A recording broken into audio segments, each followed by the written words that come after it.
Students, welcome to the info capsule. हम NTPC की तैयारी कर रहे हैं और एनटीपीसी की तैयारी में हमने बहुत सारे चैप्टर अपने प्रिपेयर कर लिए हैं। हमने देखा किस तरह से कौन कौन से चैप्टर्स आते हैं और कैसे हम किसी भी टॉपिक को किसी टॉपिक को अगर हम बेसिक से तैयार करना चाहते हैं तो कैसे हम उसको सॉल्व कर सकते हैं। अब जो भी चैप्टर्स आते हैं वो हमने बताया, सीरीज हो गया, रीजनिंग के दो तरीके के चैप्टर्स हो गए, वर्बल रीजनिंग और नॉन वर्बल रीजनिंग।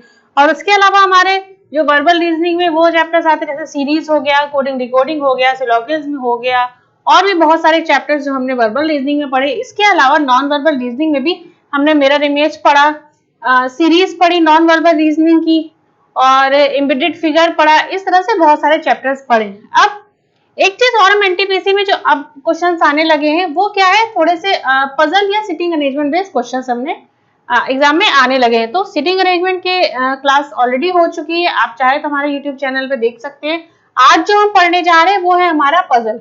पजल में क्या होता है, हमें कुछ इंफॉर्मेशन दी होती है, उस इंफॉर्मेशन के अकॉर्डिंग हम जो हमें इंफॉर्मेशन दी हो उस इंफॉर्मेशन को स्टेप बाय स्टेप रख के सॉल्व करते जाते हैं।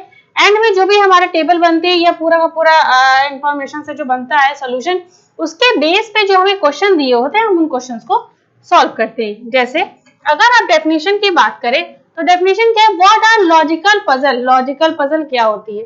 अब ये जो पजल्स वगैरह होती है ये हमारी लॉजिकल रीजनिंग में आती है, तो कहते हैं लॉजिकल रीजनिंग। इसकी डेफिनेशन हो गई, logical reasoning puzzle require you to analyze the given piece of information, pick the information that is important and leave out the information that is not required in solving the given set of question। यानी जो logical reasoning puzzle होती है उसमें क्या होता है कि हमें जो भी जानकारी दी होती है उसको हमें एनालाइज करना होता है, फिर इंफॉर्मेशन हमें उठानी होती है, कौन सी इंफॉर्मेशन इंपॉर्टेंट है, फिर उस इंफॉर्मेशन हमारे क्वेश्चन को सॉल्व करने के लिए इंपॉर्टेंट ना हो उसको हम छोड़ देते हैं, फिर स्टेप बाय स्टेप इंफॉर्मेशन के अकॉर्डिंग हम अपना क्वेश्चन को सॉल्व करते हैं। फिर आगे क्या दिया हुआ है, reasoning puzzles are mostly based on blood relation, arrangement, inequalities etcetera. Sometimes the question test your lateral thinking and may not require any deduction और एनालिसिस। जो पजल होती है रीजनिंग की वो कई बार ब्लड रिलेशन पे डिपेंड करती है, ब्लड रिलेशन का चैप्टर होता है उस पर डिपेंड करती है, अरेंजमेंट पे डिपेंड करती है, इनइक्वालिटीज पे डिपेंड करती है, और भी कई सारी चीजों पे डिपेंड करती है। वो हम धीरे धीरे क्लास लेंगे तो पता लगेगा किस किस टाइप की पजल्स आती हैं एग्जाम में। अब अगर इस बेस पे हम क्वेश्चन की बात करें, क्वेश्चन हमारा क्या है, पॉइंट्स टू रिमेंबर। अभी क्वेश्चन की बात नहीं, थोड़े से बेसिक रूल पढ़ेंगे पजल के। क्या होते हैं basic rule, points to remember while solving logical puzzle. किसी भी पजल को सॉल्व करने के लिए कौन कौन से पॉइंट्स हमको याद करने पड़ेंगे, क्या है, firstly collect all the direct information. सबसे पहले हमें वो चीजें जो डायरेक्टली हमें इंफॉर्मेशन दी हो सबसे पहले हम वो इंफॉर्मेशन उठाते हैं। फिर क्या होता है, उसके बाद उसको टेबुलर फॉर्म में अरेंज करते हैं, एक टेबल के फॉर्म में अरेंज करते हैं हम सारी की सारी पजल को। फिर क्या होता है, then identify all the negative information and mark it in your table according to the given data. उसके अलावा हम क्या करते हैं, धीरे धीरे जो नेगेटिव इंफॉर्मेशन होती है उसको लेकर हम अपने टेबल में मार्क कर देते हैं। The most important point is that in some condition there will be more than one possibility. कई बार ऐसा होता है कि जो हमारी पजल बन रही होती है उसमें किसी भी एक चीज के लिए जो हमें इंफॉर्मेशन दी है वो एक से ज्यादा पॉसिबिलिटीज बन रही होती है, तो उस बेस पे हम 2 से 3 अगर किसी भी इंफॉर्मेशन के अकॉर्डिंग किसी भी तरह के 2 टेबल बन रही हो तो 2 टेबल एक साथ लेके चलेंगे, 3 टेबल बन रहे हो तो 3 टेबल एक साथ लेके चलेंगे। इसमें आके क्या होता है, जैसे हम स्टेप बाय स्टेप सॉल्व करते हैं तो एंड तक पहुंचते पहुंचते जो हमारी रॉन्ग वाली टेबल होती है वो हट जाती है और हमारे पास जो सही वाली टेबल होती है वही फॉर्म होती है। ठीक है, so according to possibilities arrange them in different table. हाँ, वही चीज जो बताइए, इन सबको अलग अलग टेबल में अरेंज करते हैं। फिर क्या है, उसके बाद है reject all the tables which violate other information given in the puzzle. वही चीज जो जितने भी टेबल हमारी दी इंफॉर्मेशन को जो है नहीं फॉलो करती उसको हम हटा देते हैं। फिर क्या होता है, बाय फॉलोइंग दिस प्रोसेस, इस प्रोसेस को अपनाने के बाद you will reach all the correct answer, आप सही आंसर तक पहुंच जाते हैं। और ज्यादातर पजल जो होती है वो ट्रिकी होती है, तो जितने भी शब्द दिए होते हैं, जितने भी सेंटेंस दिए होते हैं किसी भी पजल में, उनको ध्यान से पढ़ना और एनालाइज करना बहुत जरूरी है। और उसके अलावा जो भी इंफॉर्मेशन लिखी हो उन सबको साथ में लेके चलना जरूरी है। कोई भी इंफॉर्मेशन हम छोड़ नहीं सकते, अगर छोड़ेंगे तो हम पजल को सॉल्व नहीं कर पाएंगे। तो ये कुछ ट्रिक्स हो गई हमारी पजल को सॉल्व करने की। क्वेश्चन की बात करें, क्वेश्चन हमें क्या है, read the given information carefully and answer the question that follow. निम्नलिखित जानकारी का ध्यानपूर्वक अध्ययन कर नीचे दिए गए प्रश्नों के उत्तर दीजिए। अब हमें क्या दिया हुआ, 5 friends Amy, Bimi, Cal, Dan, Echo travel from Darjeeling to 5 different countries. 5 दोस्त दिए हुए हैं, उनके नाम दिए हुए हैं, वो क्या कर रहे हैं, दार्जिलिंग से अलग अलग कंट्रीज जा रहे हैं। कौन कौन सी कंट्रीज है, US, UK, China, Canada and Russia.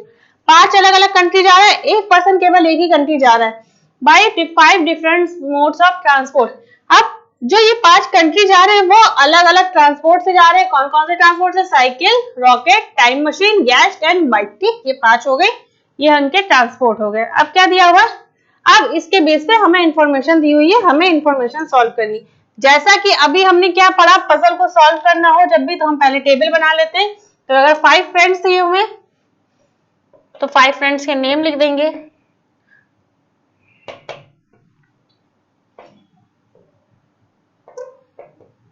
ये हो गया।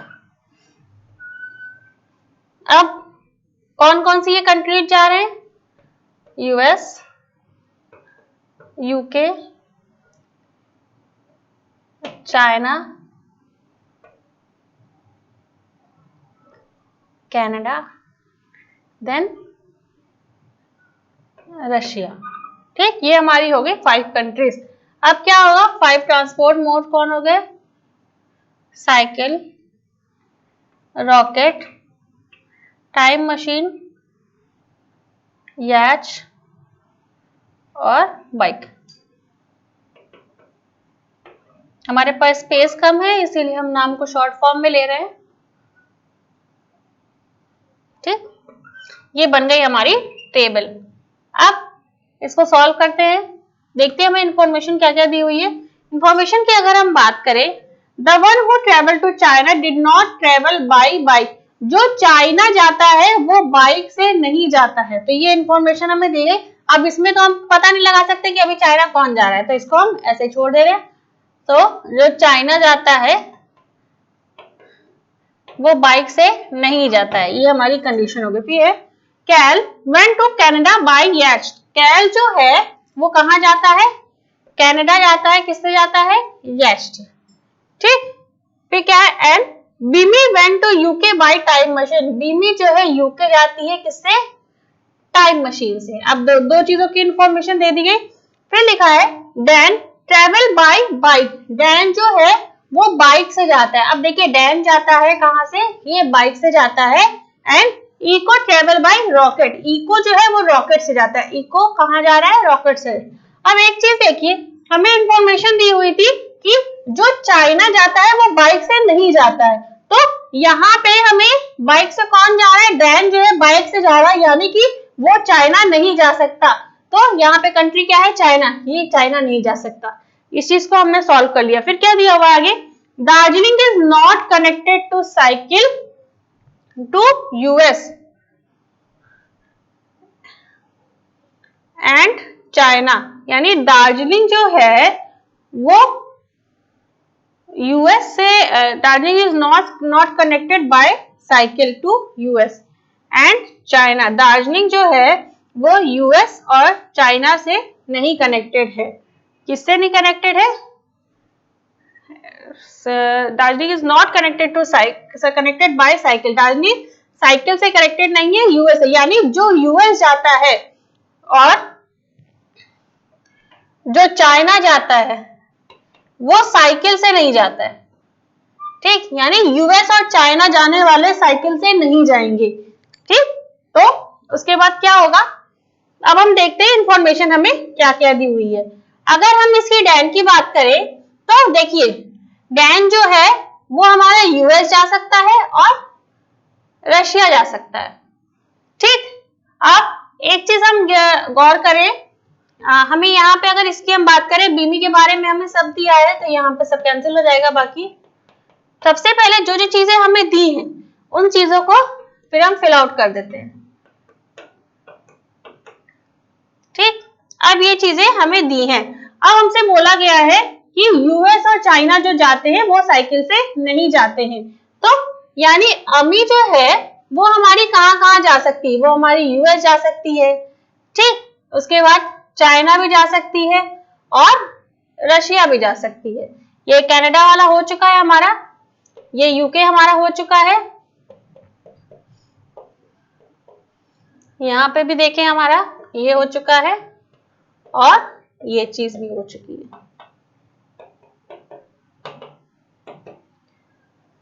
ठीक, ये चार चीजों की इंफॉर्मेशन हमें दे दी गई है। तो देखिए यहाँ पे हमारा ये रॉकेट वाला हो गया, टाइम मशीन हो गया, यैच हो गया है और बाइक हो गया। तो हमारे पास केवल साइकिल बचा है। तो एमी किससे जाता है?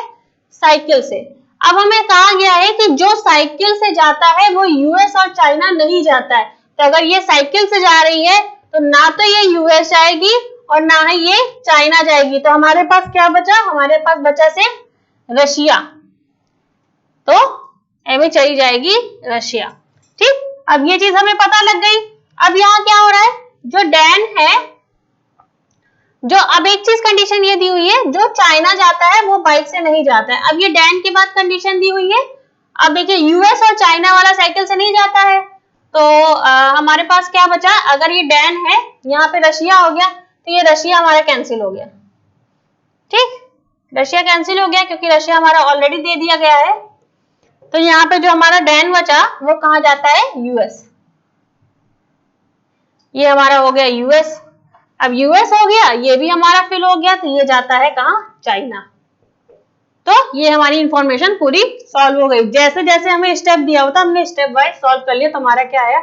जो एमी है वो जाती है, अगर हम देखें सब चीजों को, तो एमी जा रही है हमारी रशिया और साइकिल से जाती है। फिर बीमी जो है वो हमारी यूके जाती है और टाइम मशीन से जाती है। फिर कैल की बात करें, कैल हमारी कनाडा जाती है और यैच से जाती है। फिर हमारी डैन की बात करें, डैन हमारी यूएस जाती है और बाइक से जाती है। फिर अगर इको की बात करें, इको हमारी चाइना जाती है और रैकेट से जाती है। तो ये हमारी की सारी जितनी भी इंफॉर्मेशन दी हुई थी सारी इंफॉर्मेशन सॉल्व हो गई। जैसे जैसे स्टेप दिया था आपने देखा, हमने कैसे कैसे स्टेप बाय स्टेप ऐसे सॉल्व कर दिया। टेबल को सॉल्व करने का एक तरीका एक अच्छा ये होती है कि टेबल सॉल्व करने से हमें स्टेप बाय स्टेप जो चीज कैंसिल आउट होती चली जाती। जैसे हमारा ये चीज अगर था कि भूमिका में यूके का पता लग गया कि वो यूके जा रही है, तो यानी बाकी जो 4 पर्सन है वो यूके नहीं जा सकते, तो हमने सबको कैंसिल कर दिया। तो हम क्लियरली सॉल्व कर सकते हैं और इस तरीके से सॉल्व करने में हमारा आंसर हमेशा सही निकलता है। तो ये हो गया हमारा सॉल्व। अब इस बेस पे हम क्वेश्चन को सॉल्व करें। क्वेश्चन क्या है? विच of the following combination of persons of mode is not corrected. यानी हमें कुछ ऑप्शंस दिए हुए हैं, ऑप्शंस में हमें बताना है कि कौन सा ऑप्शन दी हुई टेबल के अकॉर्डिंग हमारा रॉन्ग होगा। तो अब हम अपना ऑप्शन देखते हैं। ऑप्शन क्या है? Amy cycle. तो एमी अगर देखें तो यहाँ पे हमारा एमी है, तो एमी साइकिल से कनेक्टेड है, ये हमारा सही है। हमें वो बताना है जो करेक्ट नहीं है, तो यानी फर्स्ट ऑप्शन हमारा आंसर नहीं हो सकता क्योंकि फर्स्ट ऑप्शन करेक्ट शो कर रहा है। फिर बिमी का टाइम मशीन, तो बिमी है वो उसका टाइम मशीन है, ये भी हमारा सही हो गया। फिर हमारा हो रहा है कैल और यच, तो जो हमारा कैल है वो हमारा यच हो रहा है। अब इको की बात करें तो इको का हमारा दिया हुआ है टाइम मशीन, जबकि इको का हमारा टाइम मशीन नहीं है, रॉकेट है। क्या दिया हुआ है इको का? रॉकेट। तो यानी कि इस बेस पे जो हमारा ऑप्शन नंबर 4 है केवल वो हमारा रॉन्ग ऑप्शन शो कर रहा है दी हुई टेबल के अकॉर्डिंग। तो हमारा आंसर नंबर 4 होगा इसका। अब नेक्स्ट क्वेश्चन देखें। विच of the following combination is true for Dan. इनमें से कौन डैन के लिए ट्रू है? डैन जो दिया हुआ है इसके बारे में कौन सी इंफॉर्मेशन सही है? तो चाइना साइकिल। अगर डैन देखें तो डैन क्या है? यूएस और बाइक। तो यूएस और बाइक हमारा कौन से ऑप्शन में? फर्स्ट में नहीं है, सेकंड में नहीं है, लेकिन थर्ड ऑप्शन में हमारा यूएस और बाइक दिया है। तो इस बेस पे इस क्वेश्चन का आंसर हमारा ऑप्शन नंबर सी हो जाएगा। अब विच of the following combination of place and mode is not correct. इनमें से देखिए कॉम्बिनेशन दिया हुआ है प्लेस का, और वो उस प्लेस पे जो पर्सन है वो किस मोड से जा रहा है, तो वो हमें पता करना है कि कौन सा सही नहीं है। अब चाइना साइकिल, चाइना से कौन जाता है? चाइना इको चाइना जाता है। चाइना किससे जाता है? रॉकेट से। तो पहले तो हमारा गलत आ रहा है। फिर क्या है? UK time machine. अब यूके कौन जाता है? ये यूके टाइम मशीन बी में जाता है, यानी सेकंड ऑप्शन हमारा सही दिया हुआ है। थर्ड ऑप्शन क्या है, कनाडा याच। तो अगर थर्ड कनाडा देखते हैं, कनाडा कौन जाता है, कैन, और ये किससे जाता है, याच से, यानी थर्ड ऑप्शन हमारा सही है। और फोर्थ ऑप्शन देखें तो यूएस और बाइक, तो यूएस हमारा ये है और ये बाइक से जाता है। तो हम क्या देख रहे हैं, केवल हमारे ऑप्शन नंबर 1 को छोड़ के जितने भी हमारे ऑप्शन दिए वो सारे ऑप्शन सही दिए हुए। इसका मतलब केवल ऑप्शन नंबर 1 हमारा ऐसा है जो हमारा गलत ऑप्शन को शो कर रहा है इस टेबल के अकॉर्डिंग। ठीक, तो इस बेस पे इस क्वेश्चन का आंसर हमारा ऑप्शन नंबर 1 हो जाएगा। अब नेक्स्ट क्वेश्चन की बात करें। नेक्स्ट क्वेश्चन है, the person travelling to China used which of the following mode. इनमें से जो व्यक्ति चाइना जाता है वो कौन से मोड से ट्रेवल करता है। तो चाइना यहाँ पे हमारा कौन जा रहा है, चाइना जा रहा है हमारा इको। तो इको किस मोड से ट्रेवल करता है, रॉकेट से। तो रॉकेट हमारा कौन से ऑप्शन में दिया है, रॉकेट हमारा फोर्थ ऑप्शन में दिया है। इस बेस पे इस क्वेश्चन का आंसर हमारा, सॉरी सेकंड ऑप्शन पे दिया है, तो इस बेस पे इस क्वेश्चन का आंसर हमारा ऑप्शन नंबर बी यानी रॉकेट हो जाएगा। अब नेक्स्ट क्वेश्चन है, who among the following travel to China. इनमें से कौन चाइना जाता है। तो चाइना भैया कौन जाता है, चाइना जाता है इको, इको जाता है। तो इस बेस पे ऑप्शन नंबर सी यानी इको हमारा आंसर होगा। तो हमने क्या देखा, जो हमने सॉल्व करी पजल, ये होती है जो हमारे एनटीपीसी के एग्जाम में जो पजल आती है, इजी लेवल आता है, बहुत टफ लेवल नहीं आता। जिस तरह के क्वेश्चन सॉल्व किए हैं अभी, इसी तरह के क्वेश्चन हमारे एग्जाम में आते हैं। ज्यादा से ज्यादा 2 चीजें दी होती हैं या 3 चीजें दी होती है। इस तरह से जैसे जैसे हमारी इंफॉर्मेशन दी हो, आप स्टेप बाय स्टेप इसको सॉल्व करते जाइए। और सॉल्व करने के बाद जो भी चीजें, एक चीज ध्यान रखें, जितनी भी इंफॉर्मेशन दी हो, अगर चीज वो उस समय टेबल में नहीं आ पा रही हो तो आप साइड में लिख लीजिए। जैसे पहले हमने यहाँ साइड पे ऊपर से लिख दिया था। तो उस बेस पे जब भी हम क्वेश्चन को सॉल्व करें, तो जब सारे स्टेप हम फॉलो करते जा रहे हैं, तो ये चीज ध्यान रखिए कि जो हमें अलग से इंफॉर्मेशन दी है, जो अभी टेबल में नहीं सही बैठ रही है, तो उसको भी लेके चले। तो अगर उसको हम लेके चलेंगे तो हमारी टेबल बहुत जल्दी सॉल्व हो जाएगी। एग्जाम की बात करें, एग्जाम में टोटल 3 से 5 क्वेश्चन आते हैं, ज्यादा क्वेश्चन नहीं आते। प्रैक्टिस करिए, बहुत टफ नहीं होता, थोड़ा सा टाइम टेकिंग होता है, लेकिन जितनी ज्यादा प्रैक्टिस करेंगे उतनी ही जल्दी आप इसको सॉल्व कर पाओगे।